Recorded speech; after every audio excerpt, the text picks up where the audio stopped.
countryside worsen. After a succession of bad harvests, deregulation has raised the cost of flour, leading to a shortage of the very heart of the French diet, bread.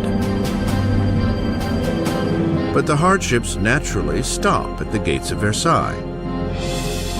As the royals continue to live in extravagance, complaints are committed to paper. One charge is leveled directly at the royal court. Do you know why there are so many needy people? It is because your luxurious existence devours in one day the substance of 1,000 men. The man behind this charge? The same young man who just a few years earlier regaled the king and queen after their coronation, Maximilien Robespierre. In Robespierre, the people will soon gain a voice, calling for liberty, equality, for revolution. Versailles in the late 1700s is an oasis of extravagance, surrounded by a land in despair. And with an uncertain king at the helm, France is charting a course for disaster. After 19 years of marriage, Louis has sired 4 children. Yet as a king, he remains impotent. In an attempt to demonstrate leadership, Louis dabbles in financial reforms. But his misguided interfering burdens the poor with heavy taxes, while the nobility pay hardly at all. With the economy in ruins and the people restless, it seems as if even the heavens are angry, smiting France with the most bitterly cold winter in 90 years. If ever God intervened to make a situation worse, the summer of 1788 and the spring of 1789 is a moment when that happens. By the summer of 1788, you already have a burgeoning political crisis, and it's developing against a background of very serious food shortage. For the people of France in the 18th century, flour is the essence of life itself. Bread, the measure of existence. Most ordinary people in France ate at least 2 pounds a day of bread. Bread was all important. Its price was immediately felt by everyone. If the price doubled, you were in big trouble. Under Louis's financial mismanagement, the cost of flour skyrockets. Sparse food supplies are hoarded. And the cost of a loaf of bread soon equals a month's earnings. Hunger turns to rage. Riots break out across France. Homes are robbed. Bakeries are raided, and shopkeepers suspected of stockpiling bread are lynched on the spot.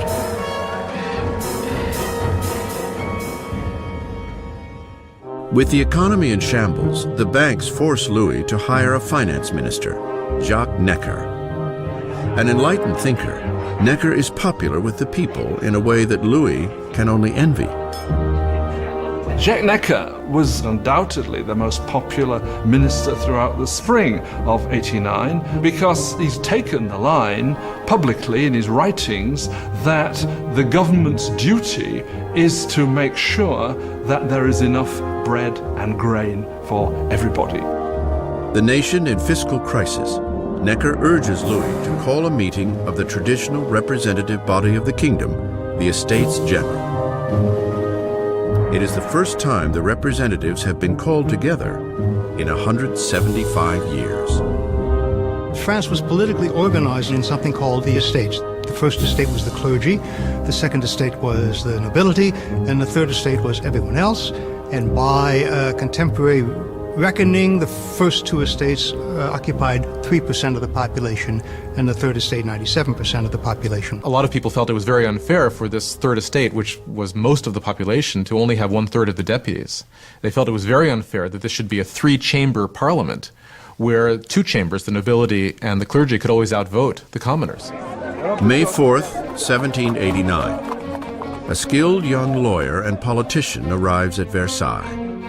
Maximilien Robespierre comes to stand before the Estates General as a deputy. to fight for a fair voice for the people he represents, the Third Estate.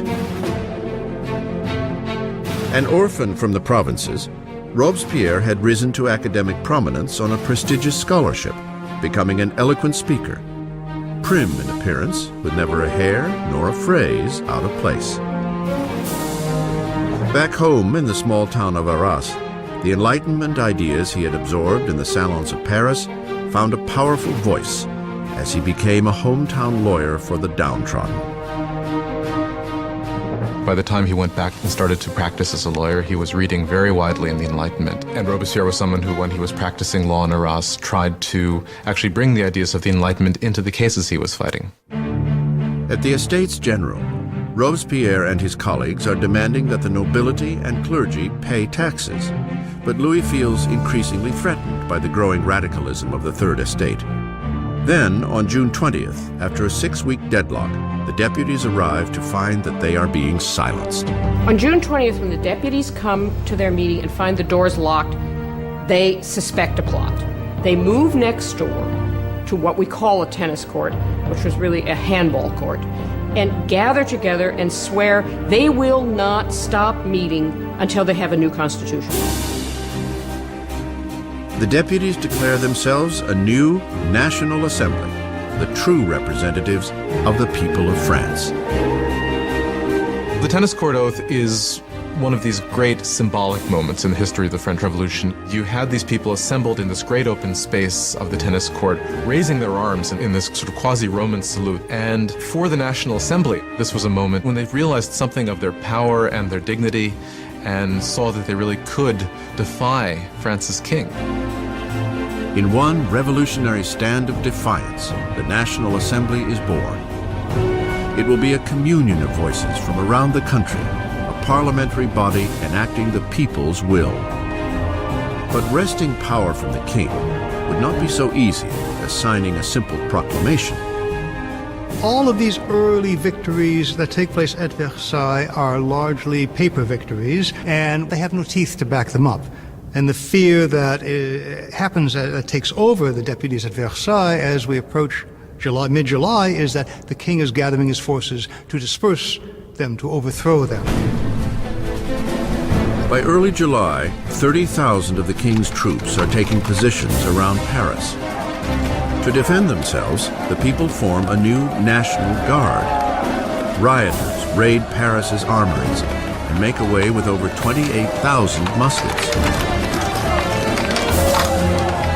The only thing missing is gunpowder, and the people know just where to get it. In the center of Paris, there looms a massive stone dungeon, notorious as a symbol of feudal rule, the Bastille. The prison houses the city's stores of gunpowder and is legendary as a den of torture and unspeakable deaths. The Bastille had been the great symbol of royal despotism, the great symbol of the kings of France running beyond the just limits of their own power, a symbol of horror for the people of France. Amidst the rioting, there is a stunning outrage. Louis fires his finance minister, the people's beloved Jacques Necker, seen as too sympathetic to the masses. Hours after Necker is fired, word reaches Paris that their man on the inside has been ousted. There is nothing left but revolt. On July 14th, crowds band together identifying themselves with a small cockade, red and blue for the colors of Paris, separated by white, the color of the House of Bourbon. The tricolore is born. From the feverish crowd, a voice cries out, "To the Bastille!" Attacking the Bastille means that the people of Paris are saying, you cannot get rid of the new National Assembly. The people are acting, they're arming themselves, and they're basically saying, we take the side of the revolution. At the sight of the approaching mob, the governor of the Bastille, Bernard de Launay, attempts to lock down the prison. He mounts a hopeless defense, and the marauders storm the fortress and tear into the guards with knives and pikes. Finally, de Launay surrenders, but the enraged mob engulfs him, dragging him through the streets. The jeering horde kicks and stabs at him until he shouts, "Let me die." The crowd eagerly obliges. He is stabbed and shot, and a revolutionary tradition is born.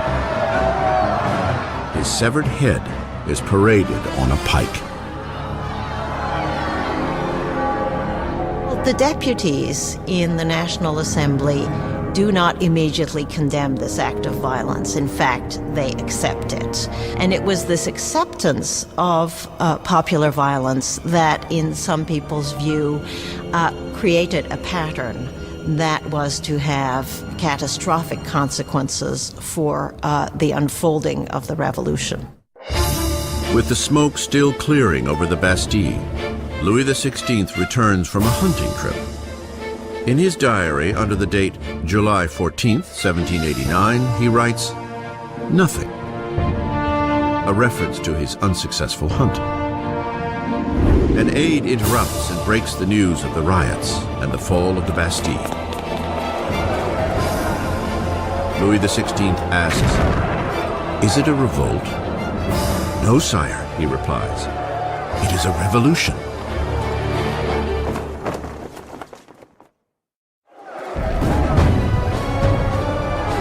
Victory at the Bastille unleashes the irrepressible torrent of revolution. The people had defied their king and won. There would be no turning back. As a symbol of the defeat of tyranny, the people, men, women, and children, dig in with bare hands and tear the Bastille apart, brick by feudal brick. They are beginning to dismantle the past itself.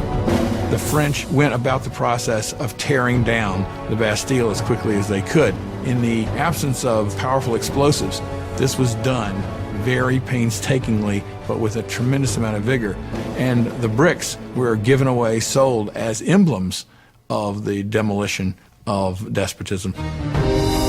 The energy of the streets invigorates the National Assembly. A charter is penned within days called the Declaration of the Rights of Man. Under this daring new document, archaic class distinctions are to be abolished, and all men considered truly equal. The Declaration of the Rights of Man was a declaration promulgated by the National Assembly, which said in its text that the sovereignty belongs to the people, belongs to the nation. The king is nowhere mentioned in this document. Therefore, by issuing this document, the Assembly was effectively seizing power for itself. With the new National Assembly as their voice, the citizens of France set out to change the very fabric of their world. They demand a constitutional monarchy, equal rights for all men, and justice under reasonable laws. To provide a greater voice for the call of revolution, Robespierre demands increased freedom for the press, long muzzled under the old regime. The resulting free press is spearheaded by L'Ami du Peuple, the people's friend, a fiery newspaper full of vitriolic rants and provocation. It is the brainchild of a former doctor, Jean-Paul Marat. After a string of unsuccessful careers, Marat found himself living in poverty, for a time finding shelter in the sewers of Paris. It was there he contracted a painful skin disease that now leaves him confined for long periods to a medicinal bath. A bitter and failed Marat finds in the revolution the perfect outlet for his venom. Jean-Paul Marat was just one of these professional malcontents. And unfortunately, revolutions do offer opportunity to professional malcontents. Marat took all of that bile, all of that resentment, and funneled it into a newspaper that became extraordinarily successful, L'Ami du Peuple. Marat was a man possessed of extraordinary anger. You just have to read the pages of his newspaper, The Friend of the People, to see this. In every issue, he displays a complete paranoid mentality. He sees plots everywhere. Everybody is plotting against the revolution, and the answer is very simple for him. The answer is blood. The answer is heads. Marat loathes the monarchy's relentless extravagance, even as poverty grips France, and needs only the slightest rumor to lambast the king and queen in his newspaper. On October 2nd, 1789, his anger boils over. Word reaches Paris that the king has thrown a party at Versailles, that the decadent royals threw the new tricolor flag, symbol of the revolution, to the ground and trampled it underfoot. Marat is enraged. He reports the insult in his paper.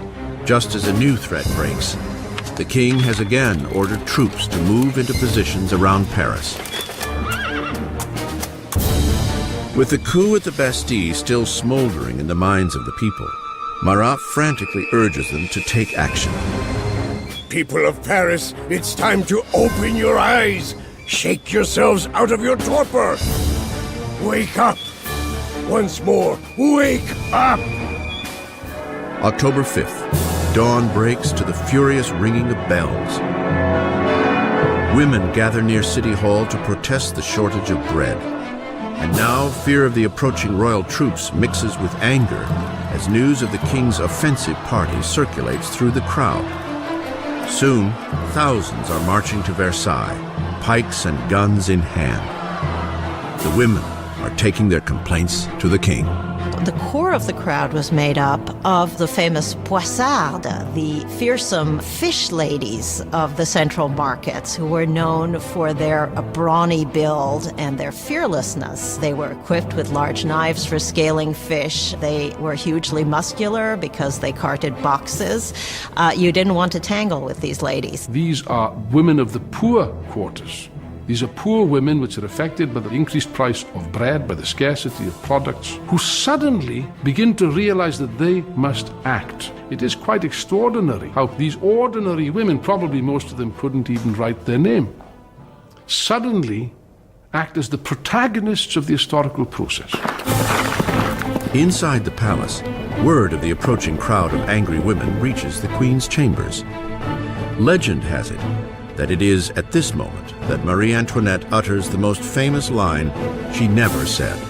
Marie Antoinette did not say, "Let them eat cake." That is a myth. Marie Antoinette, unfortunately, probably never even noticed the poor people of her country long enough to make such a statement. As the mob of women gathers outside the gates, Louis understands that the revolution can no longer be ignored. It is being brought to his front door. He agrees to sign the Declaration of the Rights of Man, yet the crowd continues to grow throughout the night. By morning, 20,000 people are camped outside the royal palace. To close the centuries of distance between the king and his subjects, the angry mass demands that the king and queen move to Paris. Indecisive as ever, Louis is weak to respond. His hesitation would provoke a fury in the crowd and put the lives of the royal family in grave danger. When they don't get instant compliance with what they want, it really looks as if they're going to massacre the queen.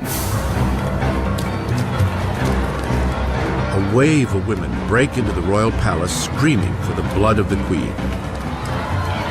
They massacre the guards, decapitate them, and impale their heads on pikes. They were like banshees screaming throughout the palace, "Give me her entrails, give me her head, I want a leg, I want an arm." I think that they had grown so frenzied that if they had encountered her, they probably would have torn her to pieces.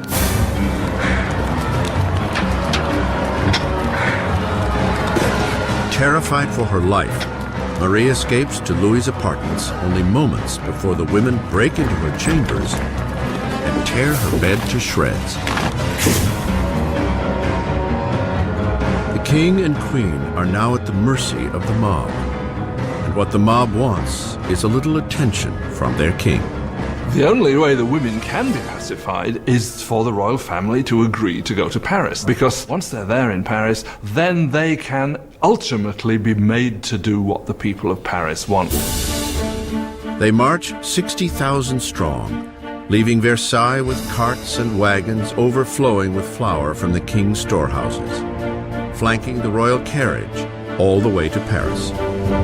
Le roi et la reine ont été The king and queen were forced to go back to Paris with the heads of their guards, who had been massacred in the chateau. qui avaient été massacrés dans le château. Their heads had been cut off. Avec This is really a completely unbridled violence. The heads were then made up with makeup and paraded at the head of the cortege, with the king and queen following. The king and queen must make their new home in the Tuileries Palace.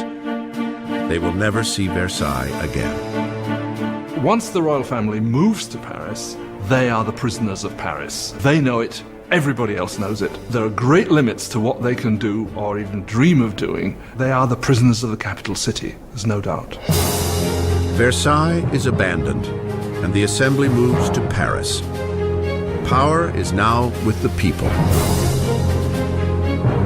France will have democracy, new laws, and a remarkable and unforgiving form of justice will make its debut on the revolutionary stage: the guillotine.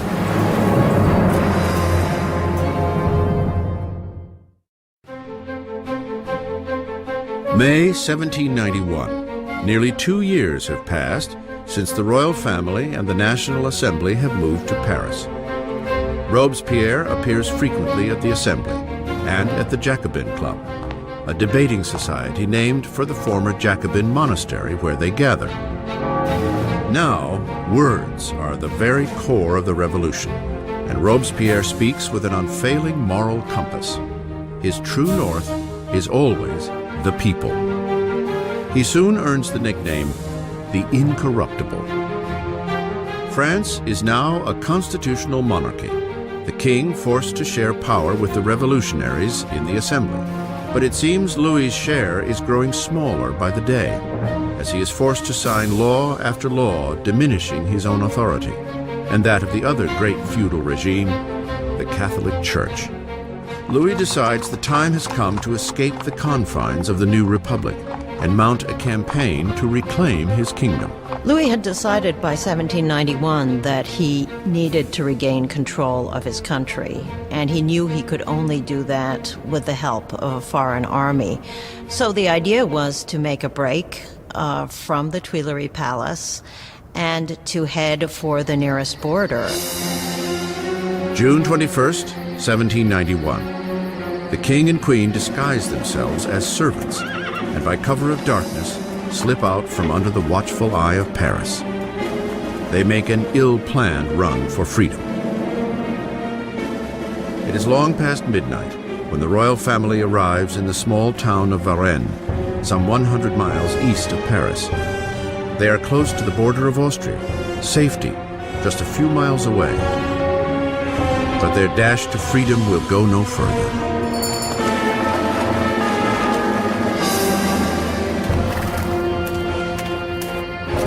Rumors of the royals' journey have preceded them to Varennes. A town official stops the carriage, demanding their passports.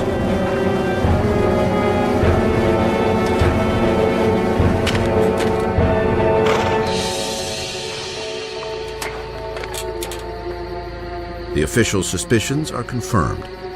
It is the signature of the king himself. The townsman is overcome at the sight of his king. But revolutionary guards nearby show no reverence for the fleeing royals. He keeps hoping that people will recognize him and there will be a kind of rebellion in his favor. And much to his horror and surprise, they are not ecstatic to recognize him. They see him as escaping, and basically he's arrested and taken back to Paris. The idea that the monarch had tried to abandon his people was psychologically catastrophic. That event really broke the bond between Louis and his subjects. Now they had not only a king who was superfluous, they had a king who was obviously a traitor as well. With the royal family official turncoats to the revolution, power shifts from Louis, now a prisoner king, to the revolutionaries at the Assembly. At the very heart of the young revolutionary government is Robespierre. He shines at the podium, calling for liberty, equality, and fraternity. He demands universal suffrage and an end to slavery in the French West Indies. And most passionately, he rails against the death penalty, because in the new age of enlightenment, Robespierre wants to discard all remnants of the medieval past. Europe had inherited a macabre repertoire of execution techniques from the Dark Ages. Unremittingly cruel deaths by drawing and quartering, hanging, drowning, and burning at the stake. Well, under the old regime, there was a whole panoply of very gruesome punishments, and decapitation was punishment reserved for the nobility. And one of the things that the revolution wanted from the start was to have everybody equal in death. They wanted symbolically to have the same punishment available for anyone. Despite Robespierre's opposition, a new killing machine takes center stage in Paris.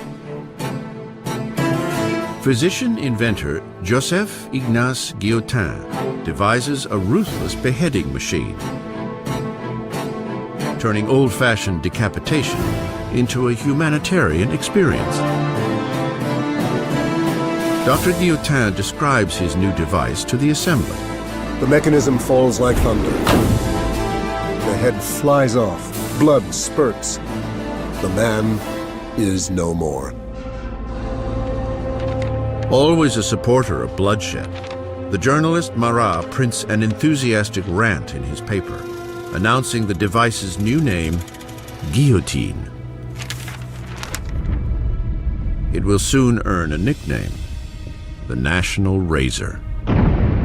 The French revolutionaries believe in humane values. They believe that unnecessary suffering should not be caused. And what they like about the guillotine is that it is quick, it's efficient, and as far as we can tell, although no one has returned to tell the tale, it's painless.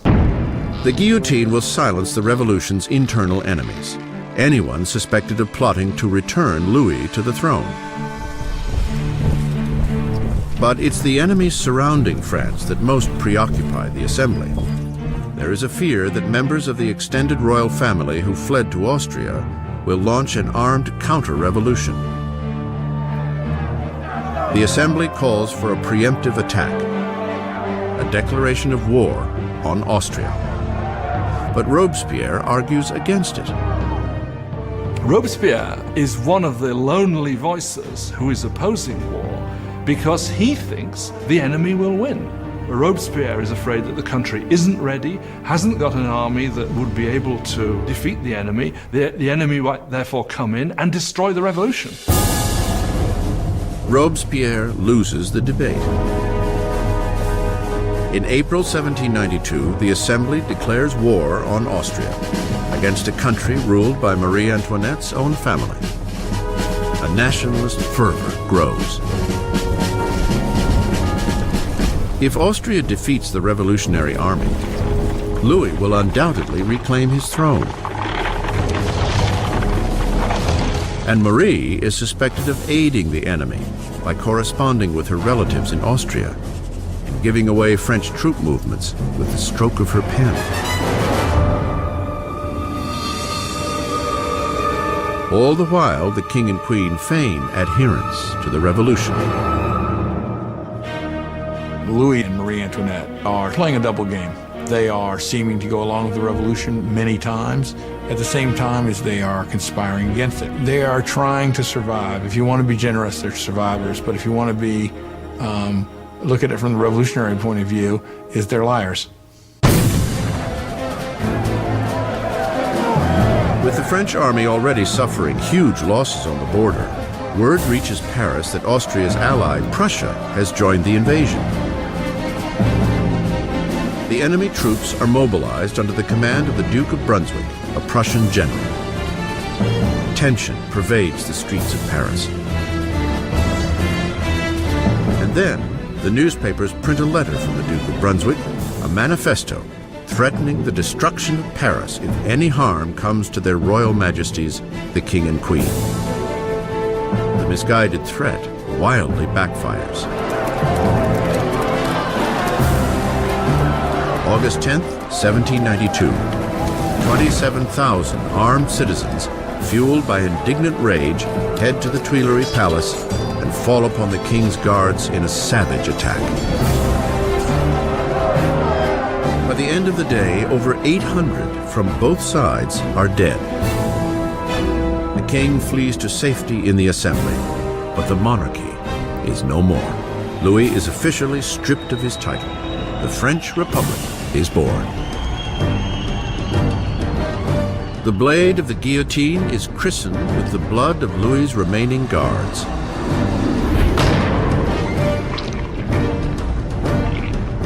And Robespierre, once a staunch opponent of the death penalty, has had a change of heart. The birth of the new republic can only begin with the death of a king.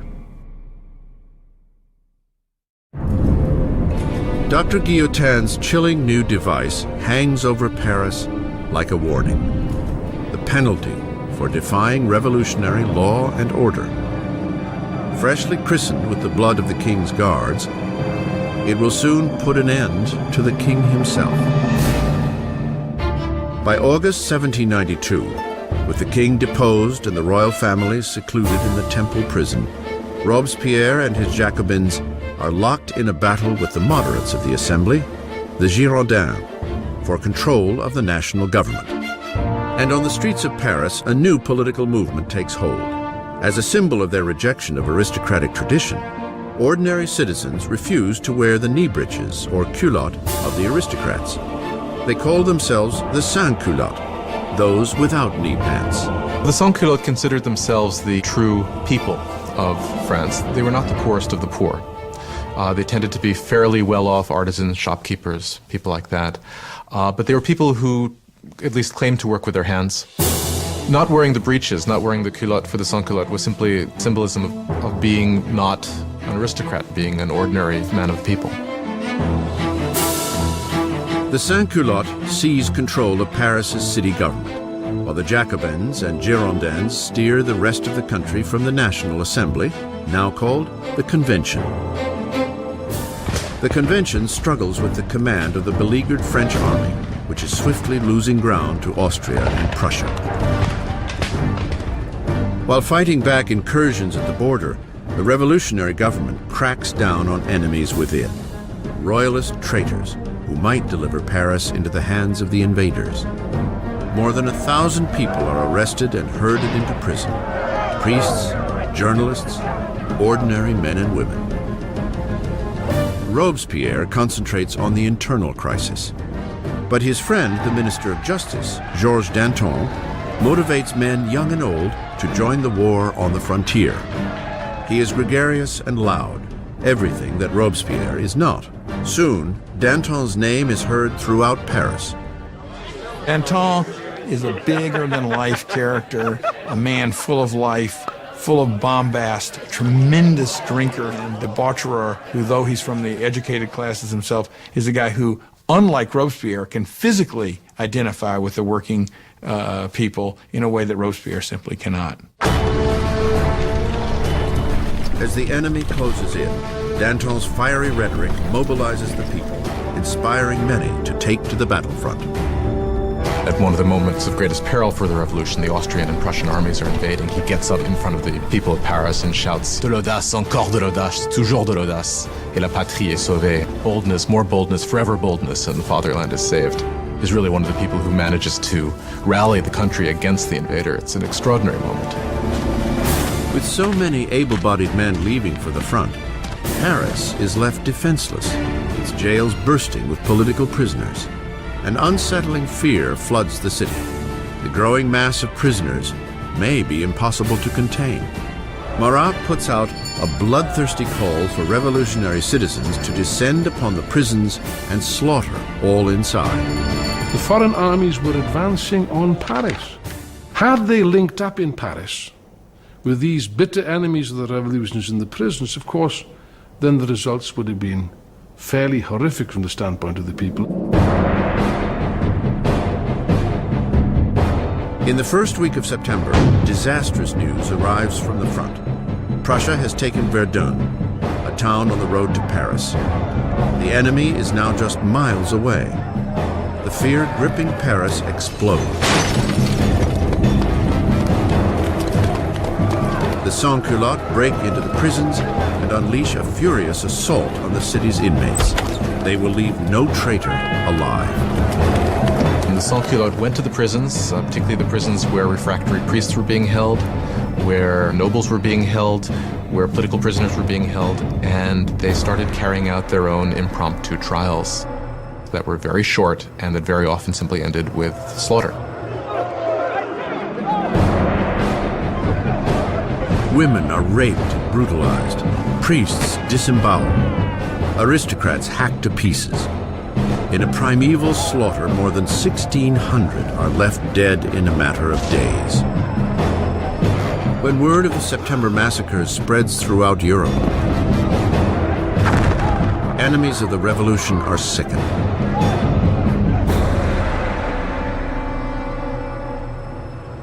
Across the English Channel, the London Times gives voice to the revulsion.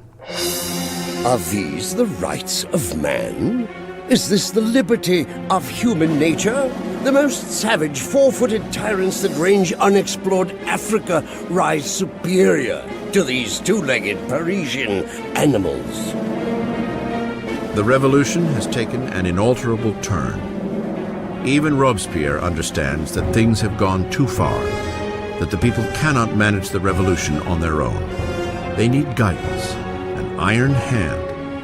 And with the power of his words, the incorruptible rises to the forefront as the man who will guide the revolution. Robespierre had once pushed for a constitutional monarchy. Now he believes there is no longer room for the king. A momentous decision is made. France will put its own king on trial. With the verdict a foregone conclusion, the only debate left is punishment. The moderates, the Girondins, call for sparing Louis's life, which isolates them in the convention. The Girondins really crystallized as a faction in the convention over the debate over the king, because they, while they certainly wanted a republic, they were less sure that the king should actually have to die. But the Girondins are outnumbered by the Jacobin call for blood. Why did the Jacobins want to kill the king? I think they wanted to kill the king because, as Robespierre brilliantly said, you have to kill the king so the revolution can live. If the king is right, then the revolution is wrong. In any system there had ever been, there's only one penalty for treason, and that is death. So in this sense, if the king is guilty of betraying the country in a time of war, then the argument is that he must suffer the death of a traitor. On January 20th, 1793, Louis XVI is declared guilty. The sentence is read. The king must die. That evening, Louis is briefly reunited with his family. Calm in the face of their tears, he promises to return the next morning to say a final goodbye. He will not. He cannot bear his family's anguish and must not weaken on the way to the guillotine. The next morning, a closed carriage brings Louis to the scaffold. And he stoically makes his way to the blade.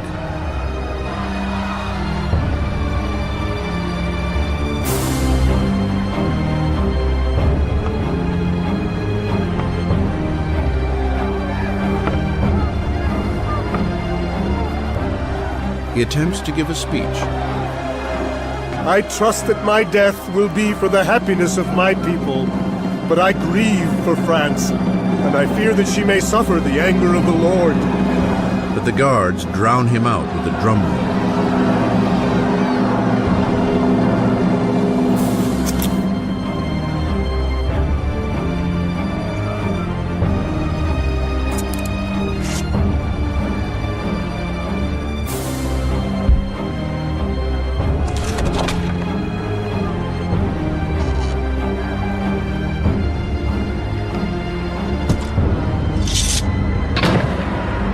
At 10:22 a.m., the man who once was king is no more.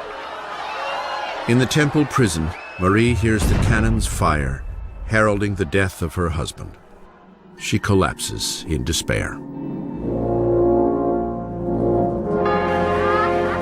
The king's blood is spilled, the revolutionaries victorious. But the enemies of the revolution will soon claim a victory of their own. Their target? The man who is calling for so many heads to roll, Jean-Paul Marat.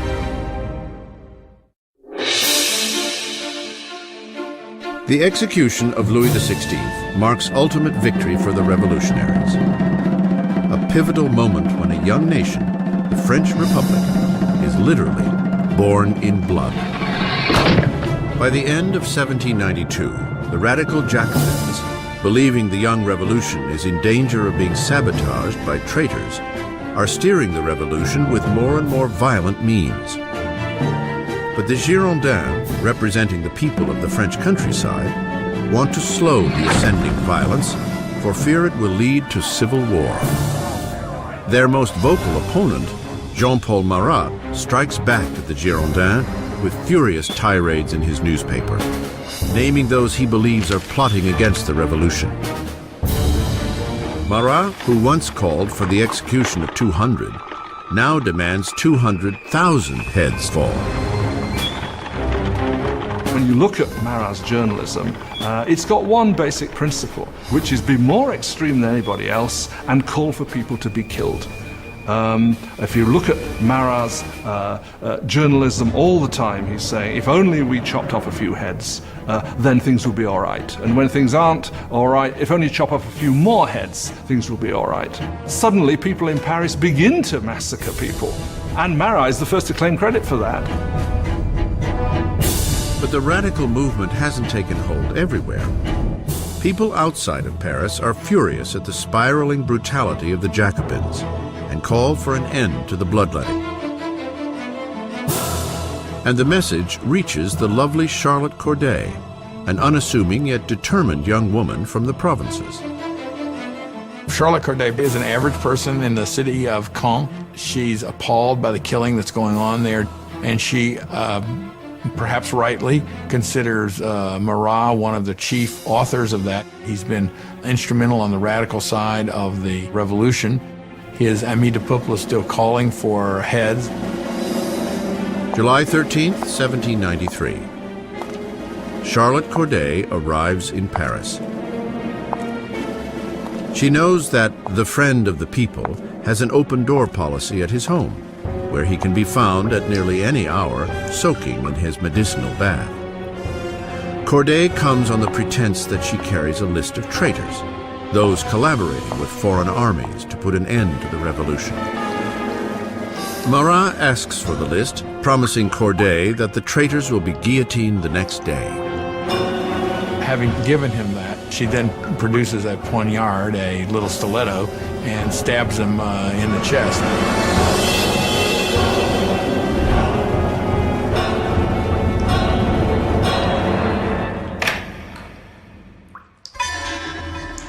The so-called friend of the people dies instantly.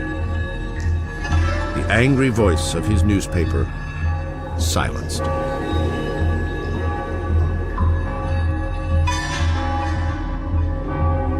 When the revolution turns bloodthirsty, it's very easy to say it was his fault.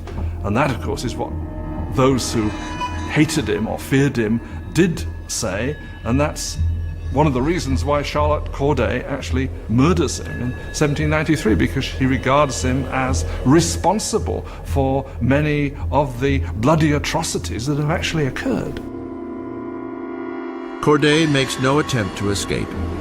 At her trial, she is unrepentant. What did you expect to achieve in assassinating Marat?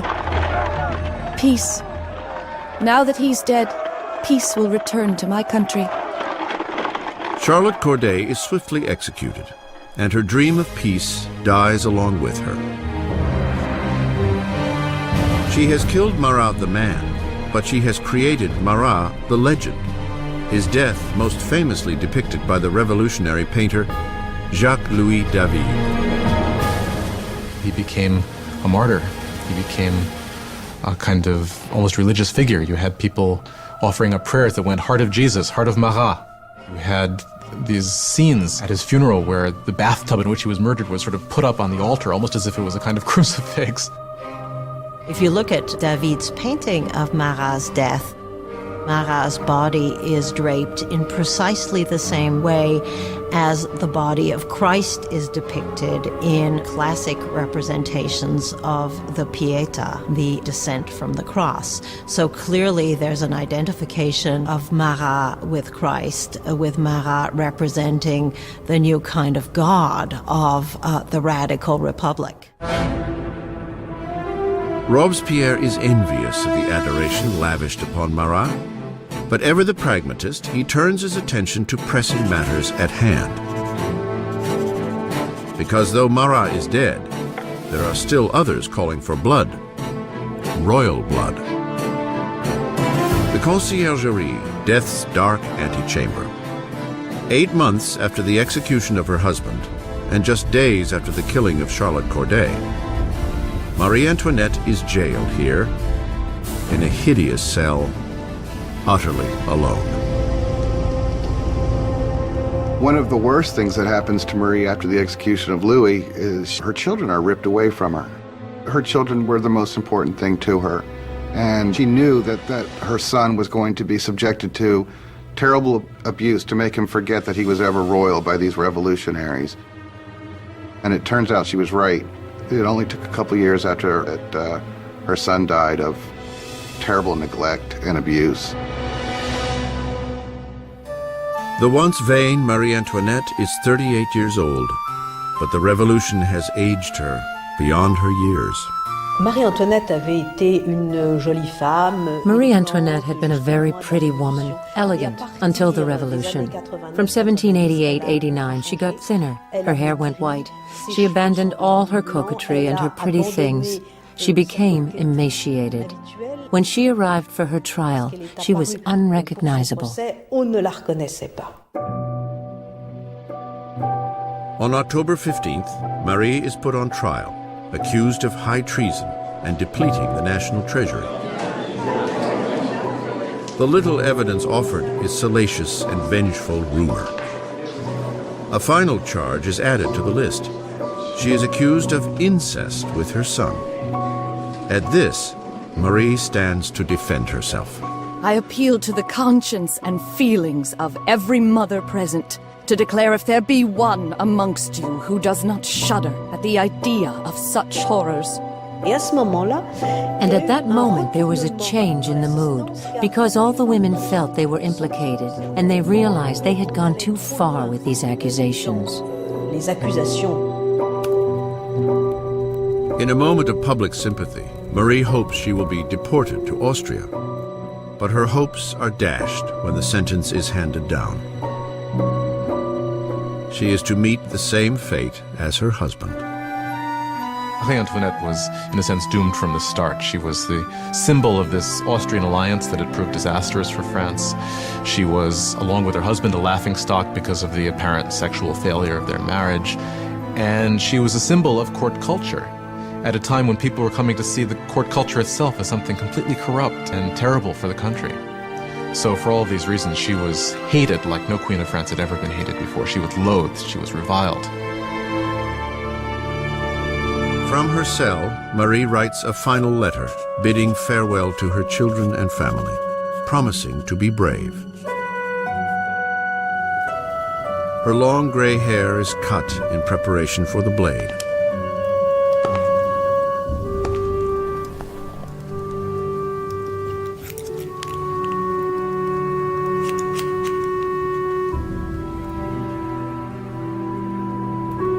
Her hands are tightly bound. As she is escorted from the prison gates, she expects a carriage. Instead, there awaits a common criminal's cart. She hopes when she's taken off to execution that she's going to get the same treatment that the king got, meaning she would be in an enclosed carriage so that the crowd couldn't get her, but they just put her in an open wagon where people would shout all sorts of things, horrible threats at her. A shadow of the sovereign she once was, Marie Antoinette maintains a queenly dignity as she is paraded through the streets of Paris.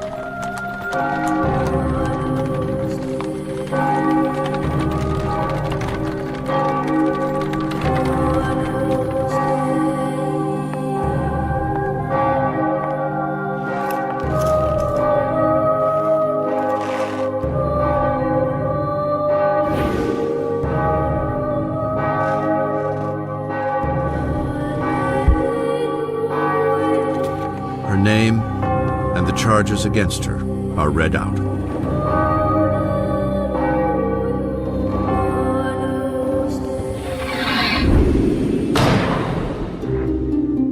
The last Queen of France is dead. Several days later, following countless more executions, a member of the National Convention notes the pointless waste of life as one after another of his colleagues are lost to the guillotine. The revolution is like Saturn, devouring its own children, he says. Danton sniffs. Revolutions, my friend, cannot be made with rose water. The bloodshed has only just begun.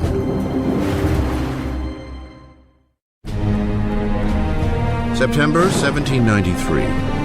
4 years into the revolution, and France is being torn apart. There is violent insurrection in the provinces, and huge losses in the faltering war against Europe. In one blistering defeat, the British Navy takes the port city of Toulon. Europe is eating away at France's borders. France is the single largest country in Western Europe. It's the most populous country in Western Europe. It has been the great military power. And of course, when it entered into the revolution, a lot of its traditional enemies and also a lot of its traditional allies thought, aha, this is our chance to, not to carve a piece off of the actual territory of France, but certainly to enrich ourselves at its expense and to weaken it permanently. France is isolated in the whole of Europe. It's being blockaded by Britain. It's being attacked and invaded by Austria and by Prussia. The people of Paris are seized by a fear that the victory of the counter-revolution will lead to a bloodbath. Danton and Robespierre, the star orators of the convention, realize that they must boldly strike out to save the revolution. They convince their colleagues to institute a menacing new form of martial law. It is time for all Frenchmen to enjoy sacred equality. It is time to impose this equality by signal acts of justice upon traitors and conspirators. Make terror the order of the day. Thus begins a new chapter in the revolution, a period of violent repression called the Terror. In a remarkable reversal, the revolutionaries suspend the new constitution and all the rights it was to guarantee. Police spies scatter throughout the country. Anyone suspected of counter-revolutionary activity is rounded up, quickly tried, and sent to the national razor. The Reign of Terror was conceived as an emergency government. What they understood by terror was striking terror into the hearts of the enemies of the Republic, so that they would be either scared straight, as it were, or arrested and disposed of. The slightest suspicion can send anyone to the scaffold. Politicians who say a kind word of the defunct monarchy. Anyone who uses the formal monsieur or madame instead of the new form of address, citizen. The air is fraught with paranoia. Neighbors denounce neighbors. The incessant rolling of the death carts rattles through the streets of Paris. Execution is absolutely hanging over people's heads in the sense that we know in Paris there are police spies, and there are quite a few police spies everywhere, standing in bread lines, listening to what the women are saying, and turning them in if they don't like what they hear. You could be turned in not just for complaining about the high price of bread, but you could be turned in supposedly even for not being enthusiastic enough about where things were going and the successes of the revolution. So just about anything that would stand out for commentary could get you into trouble. The convention sets up a revolutionary tribunal, expediting trials and executions with ruthless efficiency. To consolidate power, they form a 12-man council and call it the Committee of Public Safety. Ultimately, power had to be delegated to a smaller group, and that group became the Committee of Public Safety. Ultimately, it became 12 people who really ruled France as a kind of collective dictatorship. With his masterful words and revolutionary vision, Robespierre soon emerges as the committee's fiercest guiding voice. And that voice is calling for more blood. One of the paradoxes in Robespierre's political life is that he very early on is a passionate opponent of the death penalty. And of course, this is thrown back in his face later when he becomes an equally passionate proponent of terror and the guillotine. He never particularly responds to that except to say, well, times have changed. The revolution has hardened Robespierre. Once an impassioned supporter of a free press, he now reinstates censorship, a vestige of the old regime. And with the church already under attack, Robespierre stands idly by as one of the most radical revolutionaries. Jacques-René Hébert proposes a new agenda: de-Christianization. When the crisis of the war and internal rebellion is at its height, people begin to say the root of all the problem is priests, is religion. And what we've got to do, if we're ever going to be safe against the enemies of revolution, is destroy the power of the Catholic Church. Superstition, fanaticism, that's what religion's all about, and therefore what we have to do is stamp out this whole thing entirely. Streets carrying the word saint are renamed. Religious icons are destroyed and replaced with tributes to the new saint, Marat. The church came to seem simply the enemy to the radical revolutionaries. Churches and cathedrals are simply stripped of their altars. Stained glass is smashed, statues are smashed. The wealth of the churches is simply carted off. Of course, for European opinion, this was something even more shocking than the death of the king. Not even the Christian calendar is spared. Years are numbered no longer from the birth of Christ, but from September 1792, the overthrow of the monarchy. It is now year 1. Months are renamed according to the seasons. July becomes Thermidor, April, Floreal. Months are broken into 3 weeks of 10 days each. The revolutionary calendar was certainly designed as a kind of weapon against Christianity, against Christian belief. Of course, by having a 10-day week, you'd no longer have Sundays, so people wouldn't even know what day Sunday was anymore. That's what they hoped. The terror spreads across France. Insurrections are put down with a vicious, unrelenting cruelty. In the city of Lyon, where counter-revolutionaries are gaining ground, the Committee of Public Safety sets a brutal example. Hundreds of rebels are tied up, marched into fields, and mowed down en masse.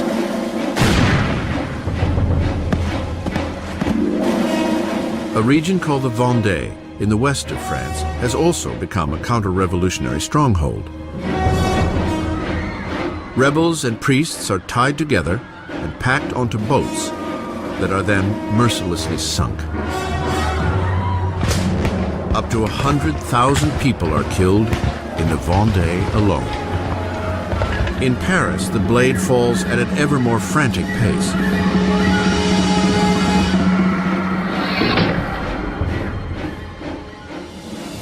But the French armies are finally seeing victories on the frontier. Under a brilliant young commander named Napoleon Bonaparte, the French army sends the British Navy into a demoralizing retreat at Toulon. The revolution is on the rise. Robespierre is at the height of his power. He has taken on the enemies of the revolution and ensured its success through terror. For a time, the terror was very effective as a means of getting the country together, getting the government together, and fighting what was, after all, a war on several fronts. On the Eastern Front and on the Northern Front against external enemies, also a civil war in the Vendée, which was the bloodiest of all, also a civil war against the supporters of the Gironde and other revolutionaries who had turned against the government in Paris. The Terror has achieved its goals, but it does not stop, and it will not stop until it devours the very man who unleashed it, Maximilien Robespierre.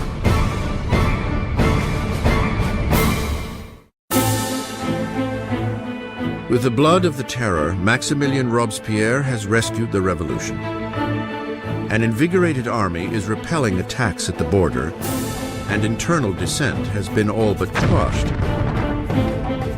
At the height of his success, Robespierre dreams up a loftier goal yet: to use more terror to mold a new kind of society, a republic of virtue. By virtue, he means civic virtue. It's an active principle for Robespierre. For example, you cannot be a virtuous citizen by simply obeying the laws and keeping your head down. You must actively be involved in the work of the state, and that includes for Robespierre destroying the enemies of the state. On February 5th, 1794, Robespierre gives a speech outlining his philosophy. Terror without virtue is disastrous. But virtue without terror is powerless. He associates terror with virtue. Terror at that moment becomes in his thinking an instrument by which you create virtue. But others disagree. For Danton, the revolution is heading down the wrong path. He and his followers, the Dantonists, believe it is time to bring the Terror to a halt. It has served its purpose and is in danger of feeding the revolutionaries into their own fire. By the spring of 1794, things are beginning to go better. The food situation is no longer so bad, and the war effort is going better, and Danton is basically saying we need to get a new footing for the government. We need to move to a kind of normalization. Robespierre believes it's too soon. Danton will start organizing a group to argue that we should end the terror. Robespierre will see this as a direct threat to the government. He will not see it as just a difference of opinion about the direction of policy. He will see it as potential treason.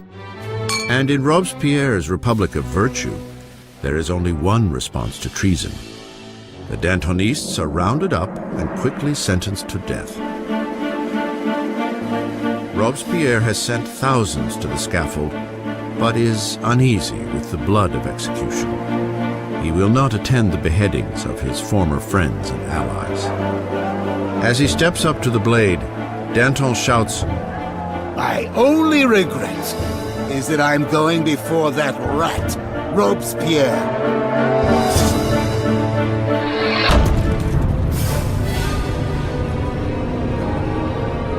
With the Dantonists out of the way, Robespierre launches France into an even bloodier, more horrifying period: the Great Terror. The Great Terror is the name given to the last phase of the Terror in the spring of 1794 into the summer of 1794. It's the period at which the tempo of executions really starts to increase, at which the atmosphere of paranoia, particularly in Paris, but really across the country, starts to increase exponentially. You can track the number of executions until it's up to almost 800 per month in Paris, towards the end even more. Paris's executioner is busier than ever. But on June 6, 1794, the roll of the carts comes to a halt. The guillotine hangs silent. Robespierre has declared a new religious holiday, the Festival of the Supreme Being. He wants to replace the old Catholic god with a new one, the goddess of reason. One thing about Robespierre is that he never supported these atheist policies. He believed that people needed a divinity to believe in. And he helped sponsor this cult that was called the Cult of the Supreme Being, with this extraordinary tableau in Paris in, I believe it was June of 1794, which had choirs of people dressed in white singing. You had this kind of papier-mâché mountain that was built in the center of Paris. And then at the critical moment of the ceremony, you had Robespierre himself sort of emerging on the top of this mountain, clad in a toga, and marching down. And I think at this moment, a lot of people felt, all right, Who does he really think he is? Does he think he's God here? Does he think he's the king? As the Great Terror spirals on, Robespierre's colleagues see the festival of the Supreme Being as his departure from the realm of reality. There are those who think that Robespierre really has reached so extreme and so unreasonable a position that they can't turn back, that his fanaticism has somehow overtaken him, and there are those who think he's just gone nuts. Once again, Robespierre's suspicions turn to those closest at hand. On June 27th, now the 9th of Thermidor, he appears before the convention and delivers a speech of threats. It is the last speech he will ever give. Robespierre makes a tactical error. He comes in and announces that he has a new list of enemies of the Republic, but he won't give the list. Therefore, everyone is afraid they might be on the list, and when he comes back the next day to give the list, he is arrested before he can speak. An unexpected chorus of voices shouts Robespierre down. He is stunned into silence. The deputies declare him an outlaw and immediately remove him from the convention. Robespierre and several of his associates are taken to City Hall, where they remain under watch for the night. Shots ring out in the early morning. Guards race to the second floor. They fling the doors open to a grisly scene. One of Robespierre's allies has thrown himself from the window. Another has taken a pistol to his head. And Robespierre is found semi-conscious with a bullet wound to the face, his jaw shattered from an apparent suicide attempt. Robespierre spends his last hours on the table of the Committee of Public Safety, in the very room where he had piloted the terror to its hideously bloody peak.